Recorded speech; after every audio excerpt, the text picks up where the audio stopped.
Hi guys, எல்லாருக்கும் வணக்கம். எல்லாரும் சூப்பராக இருக்கீங்கன்னு நம்புகிறேன். ஸோ இது வந்து பார்த்தீங்கன்னா என்னுடைய 2 டேஸ்க்கான vlog தான் இது. ஃப்ரைடே ஒரு 5:30க்கு மேலே தான் vlog எடுக்க ஸ்டார்ட் பண்ணியிருந்தேன். பாப்பா நல்லா தூங்கிட்டு இருந்தாலா, ஸோ அதனால் கதவை மூடிட்டு மேலே போய் துணியெல்லாம் எடுத்துகிட்டு வரலாம்னு சொல்லிட்டு போயிருந்தேன். பாப்பாவை வந்து சம்டைம்ஸ் ஈவினிங் டைமில் வந்து மொட்டை மாடிக்கெல்லாம் கூட்டிகிட்டு போயிட்டு வாக் பண்ண வைப்பேன், கொஞ்ச நேரம் விளையாட வைப்பேன். இப்போல்லாம் வந்து அவளை மேலே கூட்டிகிட்டு வரதே கிடையாது. வீக்கெண்ட்னாலும் ஏதாவது ஒரு வேலை வந்துடுது. ஸோ அதனாலேயே வந்து பாப்பா மொட்டை மாடி கூப்பிட்டு வரதில்லை. ஸோ இனிமேல் கொஞ்சம் ஏர்லியாக எழுந்துக்கிறேன்ல, அந்த டைம்லேயாவது பாப்பாவை கொஞ்சம் நேரமாச்சும் வந்து மொட்டை மாடியில் வந்து வாக் பண்ண வைக்கலாம் அப்படின்னு சொல்லிட்டு இருக்கேன். அண்ட் எனக்கு வந்து காஃபி போடுறோம் அப்படின்னாலே வந்து பால் வந்து ரொம்ப திக்காக இருந்துச்சுன்னா எனக்கு அது செட் ஆகாதா. ஸோ அதனால் எனக்கு வந்து கொஞ்சம் நல்லா தண்ணியாக இருந்தால் தான் வந்து ரொம்ப பிடிக்கும். ஸோ அதனால் வந்து எனக்கு வந்து காஃபி, பாப்பாவுக்கு வந்து பால் வந்து காசி வச்சுருந்தேன். ஸோ அவள் எழுந்ததுமே வந்து குடிக்கட்டும் அப்படின்னு சொல்லிட்டு. அண்ட் ஆல்சோ வந்து நான் நார்மலாகவே வந்து சாமி கும்பிட்றது அது எல்லாமே வந்து காலையிலையோடு முடிஞ்சிடும். ஈவினிங் வந்து மோஸ்ட்லி விளக்கேற்றவே மாட்டேனா. ஸோ இன்றைக்கி வந்து சரி சாம்பிராணி காட்டலாம் அப்படின்னு சொல்லிட்டு கப் சாம்பிராணி தான் வந்து ஏற்றி வச்சுருந்தேன். ஏன்னா வீட்டில் கொஞ்சம் கொசு தள்ளியும் அதிகமாக இருந்துச்சா. ஸோ அட்லீஸ்ட் இது ஏற்றி வச்சோம்னா இந்த புகை வாசனைக்காச்சும் வந்து ஸ்மெல் வராமல் இருக்கும் அப்படின்னு சொல்லிட்டு சாம்பிராணி, அந்த கப் சாம்பிராணி தான் ஏற்றி வச்சுருந்தேன். பட் இதில் ஒரே ஒரு டிஸ்அட்வான்டேஜ் என்னன்னு பார்த்தீங்கன்னு வச்சுக்கோங்களேன், ரூம் ஃபுல்லாகவே வந்து அந்த புகை வந்து சுற்றிக்குமா. ஸோ அதுக்கு ஒரு மாதிரி இருக்கும், ரொம்ப திகட்டுற மாதிரி இருக்கும் அந்த ஸ்மெல் அது. அண்ட் கரெக்டாக வந்து அந்த சாம்பிராணிக்கு ஏற்ற மாதிரி சூப்பராக சாமி பாட்டுங்களாக போட்டு வச்சுட்டு உட்காந்து ஒர்க் பண்ணிகிட்டு இருந்தேன். எனக்கு இன்னும் ஒரு 1 hour கிட்ட ஒர்க் இருந்துச்சு. அண்ட் நைட்டு டின்னருக்கு வந்து என் ஹஸ்பண்ட்க்கு ரொம்ப ரொம்ப ரொம்ப பிடிச்ச பன்னீர் பட்டர் மசாலா தான் வந்து ஆர்டர் பண்ணியிருந்தோம். அவருக்கு அது ரொம்ப பிடிக்கும். பட் அது எனக்கு எப்படி செய்யணுன்றதே தெரியாது. நான் இதை ஆல்ரெடி நிறைய வாட்டி செஞ்சு ட்ரை பண்ணி சொதப்பி இப்போ சுத்தமாகவே கிவ் அப் பண்ணிட்டேன். அதே மாதிரி எப்போல்லாம் வந்து அவருக்கு பன்னீர் பட்டர் மசாலா சாப்பிட்ணுன்னு தோணுதோ அப்போல்லாம் வந்து ஆர்டர் பண்ணிவிடுவோம். அண்ட் மெயினாக வந்து சங்கீதாவில் தான் வந்து பன்னீர் பட்டர் மசாலா வந்து ஆர்டர் பண்ணுவோம். அங்கே வந்து கொஞ்சம் நல்லாயிருக்கும் அப்படின்னு சொல்லிட்டு. பட் அன்ஃபார்ச்சுனேட்லி இந்த வாட்டி நாங்கள் ஆர்டர் பண்ண பன்னீர் பட்டர் மசாலா ரொம்ப சுமாராக தான் இருந்துச்சு. அந்த பன்னீரே வந்து லைட்டாக ஒரு புளிப்பு ஸ்மெல் தான் வந்துட்டு இருந்துச்சு. அண்ட் அடுத்த நாள் சாட்டர்டே காலையிலேயே வந்து நான் எதிர்பார்க்கவே இல்லை, அன்றைக்கி வந்து நான் அம்மா வீட்டுக்கு போக வேண்டிய ஒரு வேலை இருந்துச்சா. ஸோ அதனால் வந்து சட்டு புட்டுன்னு வந்து ட்ரெஸ் எல்லாம் பேக் பண்ணி கிளம்பியாச்சு. ஒரு 1/2 hourக்குள்ளே வந்து கடகடன்னு கிளம்பியாச்சு. நான் ஒரு பிளான் போட்டால் கடவுள் ஒரு பிளான் போடுறான்ற மாதிரி இருந்துச்சு. பட் அம்மா வீட்டுக்கு போகிறதுக்கு யாருக்கு தான் பிடிக்காது. அதனால் நானும் பாப்பாவும் தான் போக போகிறோமா. ஸோ அதனால் கடகடன்னு ரெடி ஆயாச்சு. இதுதான் வந்து நான் இன்றைக்கி போட போகிற குர்த்தி. இது வந்து என்னோடய பர்த்டேக்கு வந்து என் தங்கச்சி வாங்கி கொடுத்துருந்தது. அண்ட் இந்த ட்ரெஸ் வந்து பாப்பாவுக்கு வந்து போட்டு விட போகிறேன். இதுவுமே வந்து என் தங்கச்சி தான் வந்து பாப்பாவுக்கு எப்போயோ வந்து கிஃப்ட் பண்ணியிருந்தா. ஸோ இப்போ நாங்கள் 2 பேர் மட்டும்தான் போகிறோன்றக்கப்ப அவருக்கு வந்து லஞ்செல்லாம் ரெடி பண்ணணும்ல. ஸோ அதனால் ப்ரௌன் ரைஸு, கர்ட் ரைஸ் மாதிரி தான் வைக்கலான்னு இருக்கேன். ஸோ அதுக்காக ப்ரௌன் ரைஸ் வேக வச்சுருந்தேன். அதே மாதிரி வந்து பூண்டு சட்னி அரைச்சி நைட்டுக்குமே சேர்த்து இட்லி எல்லாமே வந்து ஊற்றி எடுத்து வச்சாச்சு. அண்டு பாப்பாவும் நானுமே வந்து மெட்ரோவில் தான் போக போகிறோம். ஃபஸ்ட் டைம் மெட்ரோவில் தனியாக போகிறேன். ஆல்ரெடி 2-3 வாட்டி அம்மா வீட்டுக்கு போகிற விலாகெல்லாம் எடுத்திருப்பேன். பட் அப்போலாமல் என் கூட யாராவது ஒருத்தவங்க இருப்பாங்களா, இந்த வாட்டி யாருமே இல்லை. ஸோ தனியாக தான் வந்து மெட்ரோவில் ஃபஸ்ட் டைம் வந்து போயிருந்தேன். நல்லா தான் இருந்துச்சு. அண்ட் பாப்பாவுமே வந்து ரொம்ப அடம் பிடிக்கிறதெல்லாம் இல்லை. நான் ஃபஸ்ட்டே சொல்லிட்டேன், நான் வந்து உன்னை கூப்பிட்டு போகிறேன், நீ அமைதியாக வரணும், அங்கே ஏதோ சேட்டை பண்ணக்கூடாதுன்னு சொல்லியே தான் வந்து கூட்டிகிட்டு போயிருந்தேன். அண்ட் கரெக்டாக வீடு கிட்டே வரப்போ டேடிக்கு கால் பண்ணியிருந்தேன். அவர் வந்து என்னை கூட்டிகிட்டு போயிட்டார். நான் அம்மா வீட்டுக்கு போய் இறங்குறதுக்கு கரெக்டாக ஒரு 1:10 கிட்ட ஆகிடுச்சு. அதுவும் செம்ம வெயில் வேறையா, என்னால் எதுவுமே முடியல. ஸோ சாப்பிட்டு படுத்தா போதுன்ற மாதிரி தான் இருந்துச்சு. கரெக்டாக இந்த வெயிலுக்கு ஏற்ற மாதிரி அம்மா வந்து காரக்குழம்பு வச்சு விட்டுருந்தாங்க. பட் வந்து நல்லா இருந்துச்சு டேஸ்ட்டு. ரொம்ப காரமெல்லாம் இல்லை, சூப்பராக இருந்துச்சு. கத்திரிக்காய் போட்டு காரக்குழம்பு, கோஸ் கூட்டு, அதுக்கப்புறம் வந்து ரசம் அண்டு மோர், அதுக்கப்புறம் வந்து பாயாசம். இதான் வந்து அம்மா ரெடி பண்ணியிருந்தாங்க. அண்ட் இதில் ஒரு சூப்பரான விஷயம் என்னென்னா வந்து நம்ம எல்லாருக்குமே வந்து சம்டைம்ஸ் காலையில் கொஞ்சம் ஏர்லியாக வந்து முழிப்பு வந்துடும்ல. அந்த மாதிரி எனக்கு நிஜமாகவே ஒரு 5:30 மணிக்கு முழிப்பு வந்துருந்துச்சு. அப்போ எனக்கு தோணுச்சு, சரி பாயசம் குடித்தா நல்லாயிருக்கும்ல அப்படின்ற மாதிரி தோணுச்சு. சரி மத்தியானம் நமக்கு வரைக்குமாவது பாயசம் செஞ்சுக்கலான்ற மாதிரி தான் நினச்சேன். பிகாஸ் அவருக்கு வந்து பாயசம் பிடிக்காது, பாப்பாவும் அந்தளவுக்கு பாயசம் விரும்பி சாப்பிட மாட்டேன். எனக்கு மட்டுமாச்சும் நான் செஞ்சுக்கணும் அப்படின்ற ஒரு மைண்ட் செட்டில் தான் இருந்தேன். அப்போ வந்து அம்மா வீட்டுக்கு போகிறேன்றதெல்லாம் எனக்கு தெரியாது. நிஜமாகவே மத்தியானம் நான் அம்மாவை பாயசமெல்லாம் செய்ய சொல்லவே கிடையாது. பட் கரெக்டாக வந்து பாயசம் இருந்துச்சு. ஐ கெஸ் இதுதான் லா ஆஃப் அட்ராக்ஷன் அப்படின்னு நினைக்கிறேன். ஸோ எல்லாத்தையுமே எடுத்து போட்டுட்டு நானும் என் பொண்ணும் சூப்பராக சாப்பிட்டு முடிச்சுட்டு நல்லா ஒரு தூக்கத்தை போட்டு முடிச்சாச்சு. அண்ட் கண்டிப்பாக வந்து பாயசம் உடனே சாப்பிட்டு முடிச்சிடணும்ல. என்ன தான் வயிறு ஃபுல்லாக இருந்தாலும் சரி, சாப்பிட்ட உடனே பாயசம் குடித்தா அது இன்னும் தனி டேஸ்ட்டாக இருக்கும். ஸோ அதனால் பாயசமும் எல்லாத்தையும் சேர்த்து வச்சு சாப்பிட்டாச்சு.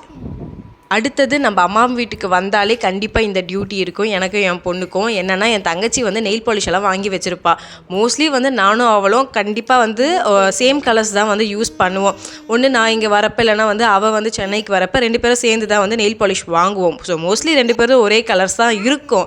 இருந்தாலும் என்னோடய நெயில் பாலிஷ் யூஸ் பண்ணுறதை விட எங்கள் அம்மா வீட்டுக்கு போய் என் தங்கச்சியோட நெயில் பாலிஷ் எடுத்து யூஸ் பண்ணுறதுல எனக்கும் என் பொண்ணுக்கும் ஒரு சந்தோஷம். ஸோ அதனால் வந்து அவளோட நெயில் பாலிஷ் ரிமூவரை யூஸ் பண்ணி நாங்கள் 2 பேரும் ரிமூவ் பண்ணிவிட்டு அவள் புதுசாக வாங்கின நெயில் பாலிஷ் எதுன்னு பார்த்து அதை வந்து அழகாக வச்சுக்கிட்டோம். அண்ட் நான் வந்து கொஞ்சம் டிஃப்ரெண்ட்டாக வந்து வைலட் கலர் வச்சுருந்தேன். கொஞ்சம் நல்லா இருக்காதுன்னு நினச்சேன், பட் எனக்கு ரொம்ப ரொம்ப பிடிச்சிருந்துச்சு இந்த நெயில் பாலிஷு. எப்படி இருக்குது அப்படின்றத முடிஞ்சால் வந்து கமெண்ட்டில் வந்து சொல்லுங்கள். எனக்கு வந்து நெயில்ஸ் வந்து கொஞ்சம் பட்டையாக இருக்க மாதிரி இருக்குமா, ஸோ அதனால் வந்து நெயில் பாலிஷ் வச்சா வந்து எனக்கு வந்து கொஞ்சம் நல்லா கலர்ஃபுல்லாக இருக்க மாதிரி இருக்கும். எனக்கு மோஸ்ட்லி வந்து காஸ்மெட்டிக்ஸில் லிப்ஸ்டிக்ஸ்னால் ரொம்ப பிடிக்குமா, அதுக்கு அடுத்தது நெயில் பாலிஷ் தான். பிகாஸ் என்கிட்ட அவ்வளோ நெயில் பாலிஷ் இருக்கும். ஏதாச்சும் ஒரு கடைக்கு போனால் கூட வந்து கொஞ்சம் என்கிட்ட இல்லாத கலர்ஸாக இருந்தால் கண்டிப்பாக வந்து அதை வாங்கி எடுத்து வச்சுப்பேன். அதே மாதிரி முடிஞ்ச வரைக்கும் ஃப்ரீக்வெண்ட்டாக வந்து நெயில் பாலிஷாக மாற்றிக்கிட்டே இருப்பேன். ஸோ மாற்றினா வந்து ஒரு 2-3 டேஸ்க்கு வந்து ஒரு நல்ல வைப்போடு சுற்றிட்டு இருக்க மாதிரி இருக்கும். ஸோ அதனால் ஃப்ரீக்வெண்ட்டாக வந்து நெயில் பாலிஷ் மாற்றிக்கிட்டே இருப்பேன். அண்ட் பாப்பாவும் அம்மாவும் கொஞ்ச நேரம் வந்து விளையாடிக்கிட்டு அவங்க பாட்டுட்டு பேசிகிட்டு இருந்தாங்க. பாப்பாவுக்கு வந்து மோஸ்ட்லி வீட்லேயே இருக்கிறோம்ல, ஸோ அதனால் வந்து வெளியில் வந்தாலே ஒரே குஷி தான். அதுவும் வந்து அம்மம்மா கூட வந்து அவளுக்கு ஒரு மாதிரி வைப்பில் தான் இருக்கும். ஏன்னா ஒரு மாதிரி கிண்டல் பண்ணிக்கிட்டே இருப்பாங்க. ஸோ அதனால் அவங்க பாட்டு ஜாலியாக விளையாடிட்டு இருந்தாங்க.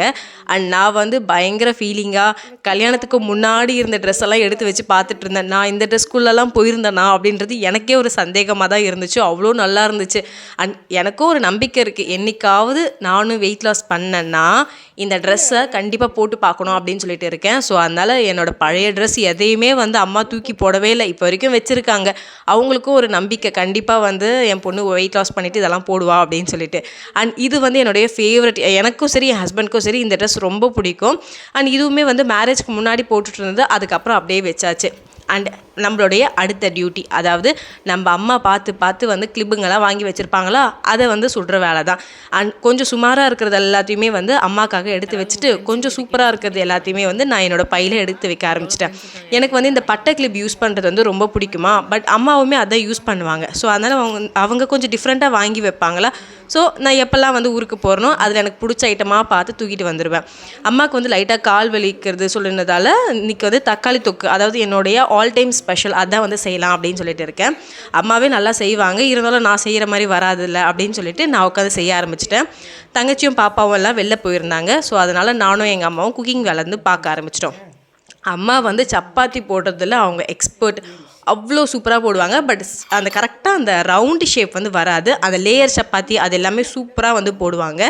ஸோ அவங்க தான் வந்து சப்பாத்தி வந்து திரட்டிட்டு அதெல்லாம் பண்ணிகிட்டு இருந்தாங்க. நான் சுட்டு வந்து எடுத்துட்டேன். அண்ட் அம்மா வந்து சப்பாத்தி திரட்டுறதுக்காக தனியாக வந்து கட்டை யூஸ் பண்ணுறது அதெல்லாம் கிடையாது. கிச்சன் ஷிங்கே வந்து கிச்சன் ஏரியா இருக்குது பார்த்திங்களா, கவுண்டர் டாப், அதையே லைட்டாக க்ளீன் பண்ணிவிட்டு அங்கேயே வந்து யூஸ் பண்ணிப்பாங்க. அண்ட் ஆப்வியஸாக வந்து இந்த மாதிரி குக்கிங் டைமில் கண்டிப்பாக வந்து காசிப் போயிட்டு இருக்கும். ஒன்று பக்கத்து வீட்டுக்காரங்களை பற்றி இல்லை, ஏதாவது ஒரு காசிப் வந்து போயிட்டு இருக்கும். என்னதான் வந்து நம்ம அம்மாங்க கூடலாம் வந்து ஃபோனில் காசிப் பேசிகிட்டு இருந்தால் கூட சரி, இந்த மாதிரி நேருக்கு நேராக உட்காந்து கிச்சனில் வந்து காசிப் பேசுகிற சுகமே வேறு மாதிரி இருக்கும்ல. ஸோ அதனால் வந்து பேசிக்கிட்டே வந்து டின்னர் வந்து ரெடி பண்ணியாச்சு. ஒரு லிமிட்டுக்கு மேலே அம்மாவுக்கு ரொம்ப கால் வலிக்குதுன்னு சொன்னதால் வந்து நானே வந்து ரெண்டும் பார்த்துக்கிறேன் அப்படின்னு சொல்லிட்டு ரெடி பண்ணிட்டு இருந்தேன். அது எப்படி தான் தெரியல, அம்மாவுக்கு மட்டும் வந்து சப்பாத்தி போட்டாலே வந்து அந்த லேயர் சப்பாத்தி மாதிரி ஒரு மாதிரி பஃப்னு வரும். அது சூப்பராக இருக்கும். நானும் எப்படி எல்லாமோ திரட்டி பார்ப்பேன், எனக்கு வந்து அதெல்லாம் செட்டே ஆகாத மாதிரி இருக்கும். சப்பாத்தின்னு இருந்தாலே போதும், எதுக்கு இவ்வளோ கஷ்டப்படணும் அப்படின்னு சொல்லிட்டு நான் நார்மலாக தான் வந்து திரட்டுவேன். பட் அம்மா வந்து லேயர் சப்பாத்தி மாதிரி திரட்டணும்னு சொல்லிட்டு பார்த்து திரட்டுவாங்க. அவ்வளோ அழகாக வந்துச்சு சப்பாத்தி. அதே மாதிரி எல்லாமே ரொம்ப சாஃப்டாக இருந்துச்சு. பட் இன்றைக்கி வந்து நான் தான் வந்து மாவெல்லாம் வந்து பிசைஞ்சேன். பட் சப்பாத்தி சூப்பராக வந்துருந்துச்சு. நான் சப்பாத்தி போடுறப்ப தான் வந்து தங்கச்சியுமே கால் பண்ணியிருந்தா, வரப்போ ஏதாச்சும் வாங்கிட்டு வருவா அப்படின்னு சொல்லிட்டு. எனக்கு வந்து இந்த ரோஸ் மில்க் கேக் வந்து சாப்பிடணும்னு கொஞ்சம் லைட்டாக ஆசையாக இருந்துச்சா, ஸோ அதை சொல்லி விட்டுருந்தேன். பட் அந்த மாதிரி இல்லை அப்படின்ற மாதிரி சொன்னதால் நார்மல் கேக்கே வந்து வாங்கிட்டு வர சொல்லியிருந்தேன். அண்ட் அவங்க எல்லாருமே வந்து சிறுவாபுரிக்கு தான் போயிருந்தாங்க. என்னால் அன்றைக்கி போக முடியல. பட் நெக்ஸ்ட் டைம் வந்து ஊருக்கு வந்தால் கண்டிப்பாக வந்து போகணும் அப்படின்னு சொல்லிட்டு இருக்கேன். மோஸ்ட்லி வந்து நம்மக்கிட்ட வந்து எல்லா விதமான சாமானுங்களும் இருந்தாலும் சரி, நம்ம அம்மா வீட்டில் இருக்கக்கூடிய சாமானுங்க மேலே தான் நமக்கு கண்ணு முழுசாக இருக்கும்ல. ஸோ அந்த மாதிரி தான் இருந்துச்சு. அம்மா வீட்டில் வந்து கத்தி அதெல்லாமே ரொம்ப நல்லா இருந்த மாதிரி இருந்துச்சா. ஸோ அதனால் அம்மா கிட்ட நானே சொல்லியிருந்தேன், இது எந்த கடையில் வாங்கினியோ எனக்கும் அதே மாதிரி ஒரு 3 பீஸ் வாங்கிட்டு வா அப்படின்னு சொல்லி வச்சுருந்தேன். அண்ட் தக்காளி தொக்கு வந்து சூப்பராக ரெடியாக இருந்துச்சு. அம்மா வந்து கொஞ்சம் தண்ணியாக வைப்பாங்க, நான் நல்லா திக்காக வச்சுருந்தேன். ஸோ நல்லா இருந்துச்சு. சப்பாத்தியுமே ரெடி ஆகிடுச்சு. ஸோ எல்லோரும் வந்ததுக்கப்புறம் உட்காந்து சாப்பிட்லாம் அப்படின்னு சொல்லிட்டு எல்லாத்தையும் எடுத்து வச்சாச்சு. அண்ட் என் தங்கச்சி எப்படியோ வந்து நான் கேட்டேன்றதுக்காக ரோஸ் மில்க் கேக்கே வந்து வாங்கிட்டு வந்திருந்தா. பட் எனக்கு அவள் வந்து இந்த மாதிரி கேக்கோ இல்லை சாக்லேட்டோ ஏதோ ஒன்று வாங்கி தரான்னு வச்சுக்கோங்களேன், எனக்கு அவ்வளோ சந்தோஷமாயிடும். பிகாஸ் என் தங்கச்சி எனக்காக ஸ்பெண்ட் பண்ணி வாங்கிட்டு வராளே, அந்த மாதிரி ஒரு தாட் வந்துடும் எனக்கு. அண்ட் பாப்பாவுக்கும் அவளுக்கும் வந்து சாக்லேட் ட்ரஃபிள் கேக் தான் வந்து வாங்கிட்டு வந்திருந்தாங்க.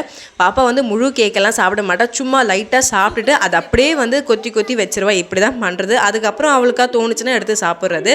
ஸோ எல்லாமே சாப்பிட்டு முடிச்சதுக்கப்புறம் சப்பாத்தி தக்காளி தொக்கை வச்சு சூப்பராக சாப்பிட்டு முடிச்சாச்சு. அண்ட் தங்கச்சியும் சரி டேடியும் சரி சூப்பராக இருக்குது நாங்கள் தக்காளி தொக்கு. எனக்கு ஒரே குஷியாக போயிடுச்சு. அண்ட் உங்களுக்கு இந்த vlog பிடிச்சதா முடிஞ்ச ஒரு குட்டியாக லைக் கொடுத்துட்டு போங்க. பாய்.